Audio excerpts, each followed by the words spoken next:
Eneken Tikk from Cyber Policy Institute. Welcome. Hello. How would you say how EU is positioned in terms of regulatory and in cyber? Well, it's a really good question in the sense that when we talk about how the European Union is positioned in this legal context or legal affairs vis-à-vis cyberspace, then it has a sort of international dimension, EU dimension and national dimension. Like I'd say European Union is by far the most advanced regulatory environment for any cyber activity. So I grew up as an IT lawyer, and from this late 1990s, the teams that we have put in place in regulatory context is, for example, copyright issues, personal data protection issues, databases protection. So European Union has basically 30 plus years of the structured and really the really thorough approach to the role of ICTs in the society, and then what companies and what the individual actors need to do about it. And most recently, it has focused on cybersecurity. So questions like, let's say, thinking about this NIS directive and this understanding that we don't only need to secure or provide cybersecurity guarantees in the critical services, but also essential services in business models that are economically important for the society. Data protection guarantees that are clearly above the world average. Well, you could say that they are the most advanced level of providing privacy guarantees. But then at the same time, I would say that there is Europe, as many other jurisdictions, is also maybe a little bit unclear yet about how to balance between this lack of resilience that in a way enables cyber operations and cyber incidents, and then this normal level of regulation. So you can think of these recent regulatory approaches to platforms and transparency that could also be a little bit maybe overreacting because of the security threats that we are facing. But luckily, and that goes also to highlight the European strengths in regulatory terms, Europe has very solid checks and balances, both parliamentary and judicial, to anything that may go wrong in regulation. So I'd say Europe is a great model of how to do it.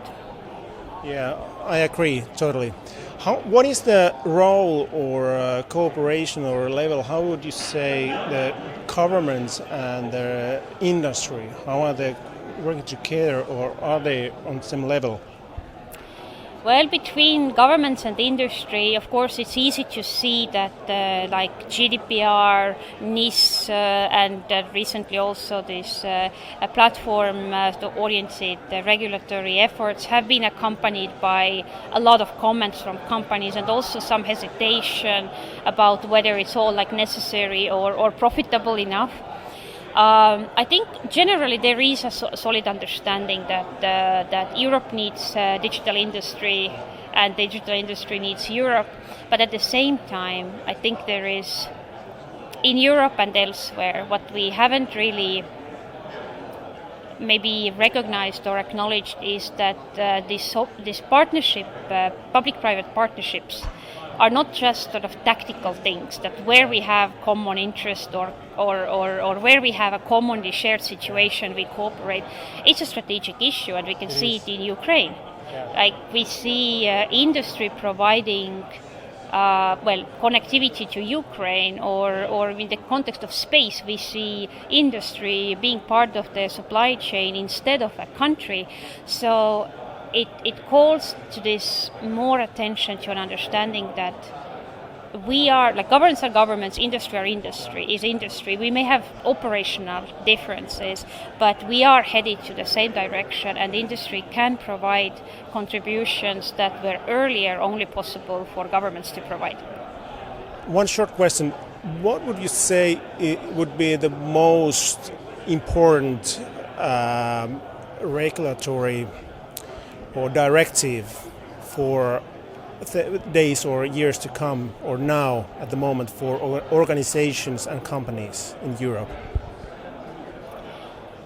Well, that is a very difficult question in that sense that, as I said, the EU regulatory terrain is probably the most detailed already, and now realizing that there are all kinds of companies and business models, I would single out something else, and I would say that the new thing, especially for companies in Europe, is to add international law in the toolkit of how we do governance affairs in corporations. Because, for example, these implementing sanctions in the context of Ukraine, or, well, providing these strategic, like security level guarantees to governments, that has implications on international law, and this is where we haven't even started to realize that the conversation about how international law applies in cyberspace is not just how governments view it, but also how industry views it. Thank you, Ron. Eneken Tikk. Thank you.